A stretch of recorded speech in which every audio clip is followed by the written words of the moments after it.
But in the context here, tongues and languages are the same thing. All right, they are synonymous. You could say I speak the American language. I speak in the English tongue. It's the same thing. And we also have further evidence of that in verses 9 and following, that the apostles were speaking these other languages of these people from different areas. They were speaking their dialects. Those from Phrygia and Pamphylia, those from Egypt, those from Rome, even those who were proselytes, those who were converts to Judaism. So if you could imagine, let's say there's someone from Rome, and Latin was the main language spoken in Rome. So let's say someone comes there, and they might speak some Hebrew, they might speak some Aramaic, probably Greek as well, but their main language is going to be Latin, because they're from Rome. So it would be like the apostles speaking fluently to that person in Latin. According to verse 11, what did the people hear?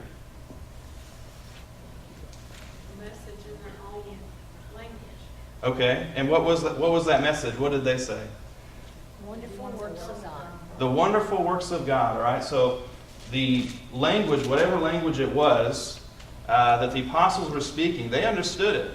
They said, hey, they're speaking the, verse 11 there, the wonderful works of God. And so yeah, again, they heard it in their own language. As we look at this context here, speaking in tongues is speaking in a foreign language, and that's really the whole point of it being a miracle.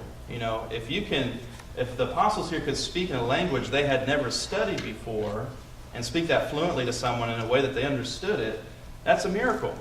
There is no miracle, and I'm not trying to offend anyone. I'm not sure if anyone has any friends or family in the Pentecostal church, but it is not a miracle for someone to shout, even if it is a known language, but no one comprehends it, no one understands it. And so if you would, keep your Bible marked in Acts 2, and let's go to 1 Corinthians 14. Go to chapter 14 and look at verses 6 through 7.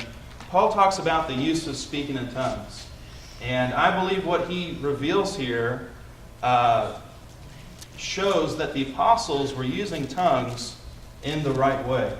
All right, so if you look at verses 1 Corinthians 14, verses 6 through 8, he says, "Now, brethren, if I come unto you speaking with tongues, what shall I profit you?" Notice that word, profit. "What shall I profit you, except I shall speak to you either by revelation or by knowledge or by prophesying or by doctrine? And even the things without life giving sound, whether pipe or harp, except they give a distinction in the sounds, how shall be known what is piped or harp? For if the trumpet give an uncertain sound, who shall prepare himself to battle?" And so here he's speaking about intelligible language, intelligible speech, and he's saying, if I come to you talking in gibberish or something in a language you don't understand, how is that going to profit you? And if you think about, in antiquity, if there was, someone coming and the city had to wage war, someone would, sound the trumpet, sound the alert. Well, what happens if the trumpeter is not, able to make that sound, or he makes an uncertain sound? So the point is, if we want to profit one another, we have to use words that are understandable.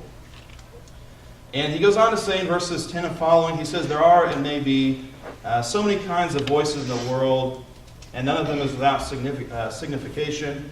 Therefore, if I know not the meaning of the voice, I shall be unto him that speaketh a barbarian, and he that speaketh shall be a barbarian unto me." So basically, barbarian is someone who speaks a foreign language you don't understand. And so that's the point he's driving at. And so verse 12, he says, "Even so ye, for as much as ye are zealous of spiritual gifts, seek that ye may excel to the edifying of the church." And that's what he's driving at. Whatever you're doing, it should be to edify or to build up the church. And that can only be done through, understanding.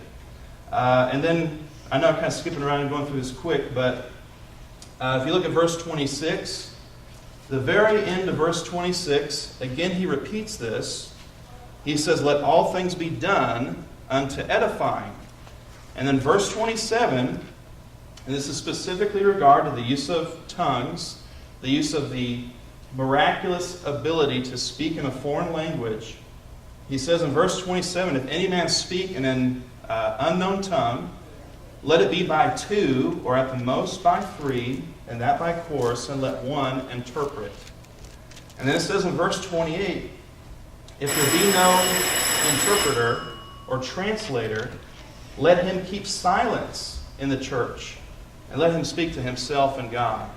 And that passage, in my experience, that flies directly in the face of what a lot of people practice in the church today in speaking in tongues. You know, he said if there's no one to interpret, if there's no one to translate what you're saying, you need to be quiet, because what you're doing is not helping the church. It's not building them up. You know, no one understands what you're saying. And so even when these gifts did exist, there was a proper way to use them. And we see the apostles doing that. When the apostles spoke in tongues, people understood that. People were hearing and receiving the wonderful works of God.